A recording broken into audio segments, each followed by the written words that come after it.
Hey guys, good morning. Grab your coffee. Let's have a little talk. You ever notice that the older you get, the more the little things start to annoy you? Maybe it's just me. Maybe I'm just a grumpy old man. Now, I don't mean the big life stuff. I mean, most of us have learned to let the big stuff go, but the little everyday things, oh man, those start to crawl under your skin. And the funny part is, when I was younger, none of that stuff even bothered me at all. But now, I've got a list. Let's see if any of these things sound familiar to you. The first one, drivers on the highway. You're cruising along, the speed limit is 65. You're doing a nice, comfortable 65, maybe 70.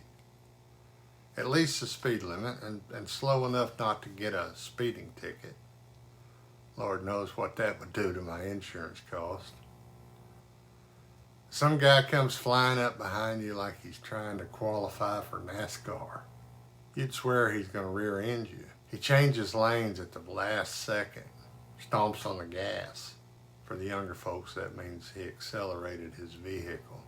He passes you and barely misses your corner, passes you like you're sitting still, and acts like he's so annoyed that you're only going 5 miles per hour over the speed limit, only to get in front of you, and then he just slows down.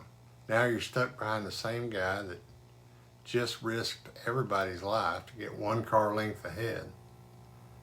And I always think to myself, was that worth it, buddy? And you know, if you do the math on how much time this guy saves by going faster than everybody else, he's not getting there much faster at all. We're all going to the same red light anyway. Now, to be fair, I know when I was younger, I may have been that guy. Lessons learned. Here's another one. You're calling customer service or your insurance company or whatever. Maybe it's your pharmacy, you know. You just want to talk to a human being that can help you with a problem or an answer to a simple question, right?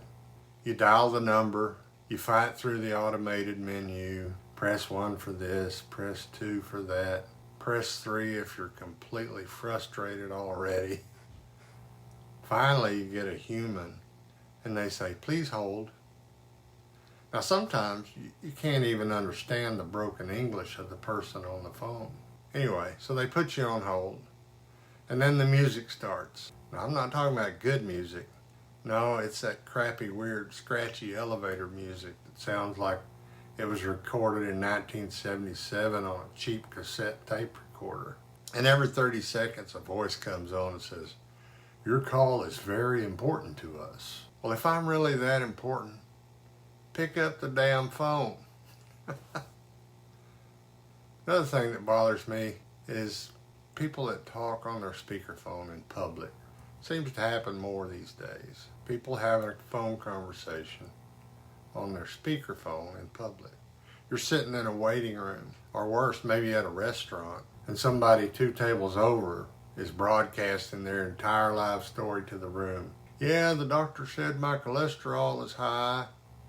Meanwhile, the whole restaurant now knows about your cholesterol, your prescription refill, and your cousin Larry. Just hold the phone up to your ear like a normal human being, right? Here's a modern one. Every single website wants you to create an account. You just want to check your electric bill, right? But no, you need a username, a password, a security question, 2-factor authentication, and then the password requirement. Must contain 8 characters, 1 capital letter, 1 symbol, 1 number, a haiku, your first grade teacher's middle name, and the name of your childhood pet. And then when you finally create the password, a note pops up and says, your password is expired. I just made it 5 minutes ago. I don't know about you, but that seems like unnecessary frustration. I don't have time for that stuff. How about this one? Everything is a subscription now. Remember back when you bought something and you owned it? Now it's $9.99 a month for this, $12.99 a month for that, $5.99 for some app you forgot you even signed up for. Next thing you know, you're paying monthly for stuff you don't even use. I'm pretty sure somewhere I still subscribe to something I signed up for in 2017. People who leave shopping carts in the middle of the parking lot. You park your car, you get out, and there's a cart sitting there like it's waiting for you. The cart return is 10 feet away. Just walk it over there. It's the smallest act of responsibility known to mankind. And yet, apparently, it's just too much to ask. Oh well. And here's one. You're watching TV, right? Nice, comfortable, volume's just right.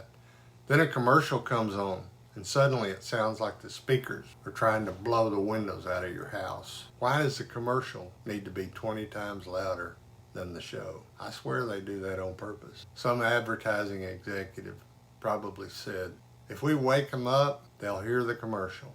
And don't get me started on the pharmaceutical commercials.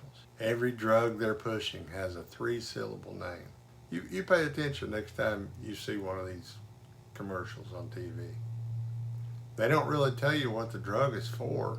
They give you a 40-point list of all the ways it can destroy your health, maim you for life, give you 3 kinds of cancer, cause blindness and hearing loss, the inability to have children. And the actors on these commercials look like they're perfectly healthy, driving a bicycle with a smile. And even if I thought, all that sounds good to me, it's not like I can just order it. And if I requested it from my doctor and it was prescribed, it might cost $20,000 a month to get it. I just can't really see the point. I think the whole purpose is just legal CYA, if you know what I mean. And another thing, people that play their music in public or in their car too loud. Now don't get me wrong, I love music, and I think most people do.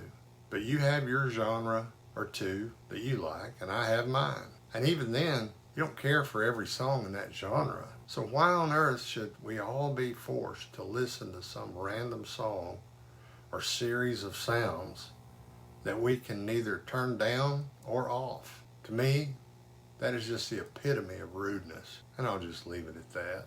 Another thing I can't stand is people that gripe and moan and complain. I know what you're thinking. And, we all have to have a sense of humor. My gripes and complaints don't count, okay? Anyway, look, even though these little things annoy me, getting older also gives me something pretty valuable, perspective. Because when I look back, I realize these are pretty small problems. A fast driver, bad hold music, a shopping cart in the parking lot. Those are good signs that life is still pretty comfortable. And honestly, if these are the biggest things bothering me, I'm probably doing all right. My goal now is to try to be more patient and be thankful that I have learned a few life lessons so that maybe I don't annoy others quite as much. But I'm curious, what are the little things that annoy you more than they did when you were younger? Put them down in the comments if you don't mind. I have a feeling we could make a list that goes on for about 3 miles. But hey, let's all try to be grateful and thankful for what we have and patient with those that may annoy us. Thanks for joining me this morning for Coffee Talk, and we'll see you down the road.